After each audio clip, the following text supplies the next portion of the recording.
This video was brought to you by Dollar Shave Club. Get top quality razors delivered to your door starting at just $1 a month. Link below in the description. Skip it up and that up.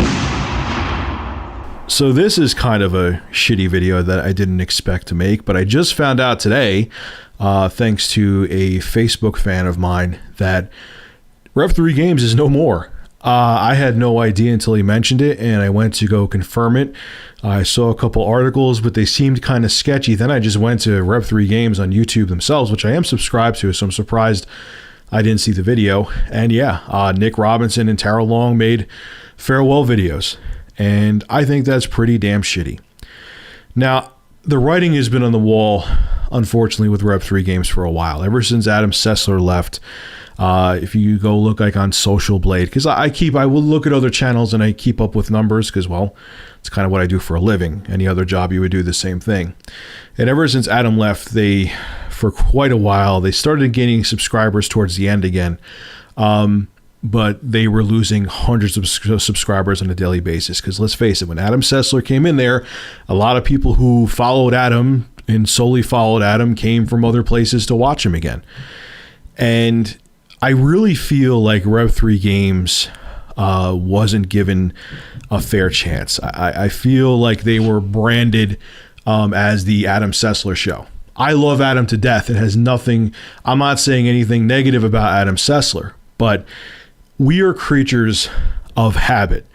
And when there is a personality that we identify with, if that personality leaves, even if there is other talent there, oh, the show's changed, I can't watch it anymore. And I really feel that's what happened with Rev3Games. I don't agree with everything Tara Long says, and I don't agree with everything Nick Robinson says, but I do think they're very talented, intelligent people that did bring something to the table and brought something to Rev3Games.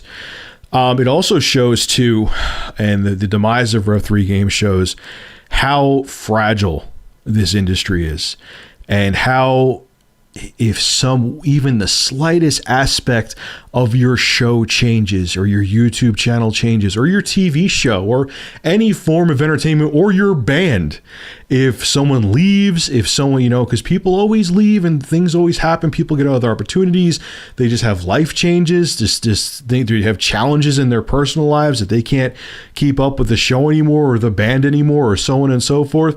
If that person leaves, and a lot of people identify with that person, and if people considered your whole show, all the different people as pieces of the puzzle that needed to be together, but so nothing fell apart, if one person leaves, everything falls apart. I've seen it with other YouTube shows too, where one guy leaves or one girl leaves and the show never recovers from it. It's amazing how fragile it could be. And that's part of the reason why, to be honest with you, I've never brought anyone on permanently on Review Tech USA. I've had people on and off a couple times, but never permanently, because that's the thing. If, say, I had like a duo, say I had a female host or male host with me that a lot of people were a fan of, and he or she had to leave, then Review Tech USA would have been ruined. I've been down that route before with other things I've tried to do with my career, and that's why sometimes going solo is the best way to go.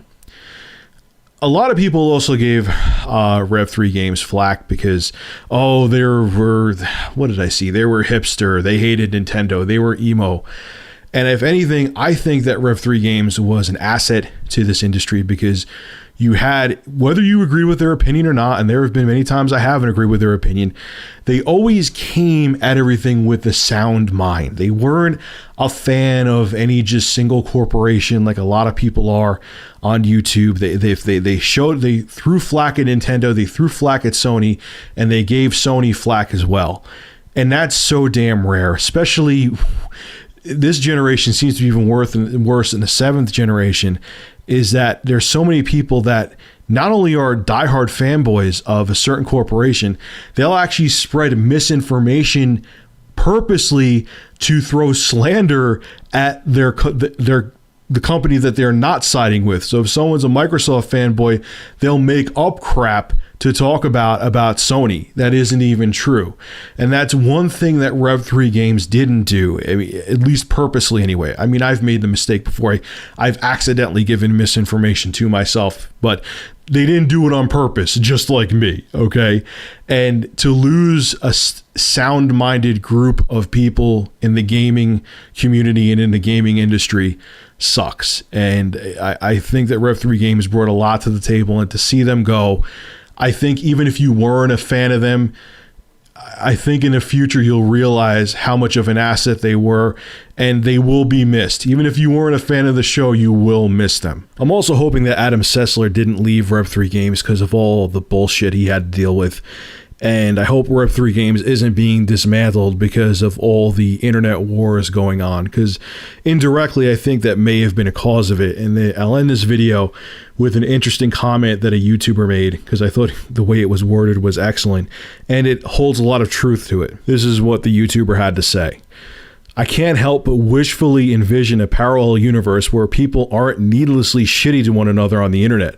A parallel universe where Adam wasn't inundated by shitheads and never left the industry. In that universe, maybe Rev3 would still be around. Or maybe I'm naive to assume this would have changed the fate of the channel at all. But as I said, it's wishful. Good luck on your journey, guys. Truer words haven't been spoken. This is Rich of Review Tech USA signing out. Have a good one.